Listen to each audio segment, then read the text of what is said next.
ইনকিলাব মঞ্চের মুখপাত্র ঢাকা ৮ আসনের স্বতন্ত্র প্রার্থী শরীফ ওসমান হাদির উপর হামলায় ব্যবহৃত মোটরসাইকেলটি শনাক্ত করেছে র্যাব। একই সঙ্গে মোটরসাইকেলের মালিককেও গ্রেপ্তার করা হয়েছে।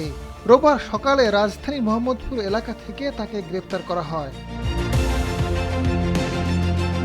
র্যাব জানায়, ওসমান হাদির উপর হামলায় ব্যবহৃত মোটরসাইকেলটি শনাক্ত করা হয়েছে। মোটরসাইকেলের মালিকের নাম আব্দুল হান্নান। তাকে মোহাম্মদপুর এলাকা থেকে গ্রেপ্তার করা হয়েছে।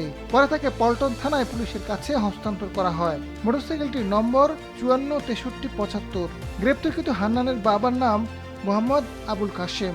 তার বাড়ি রাজশাহীর চাঁপাইনবাবগঞ্জে।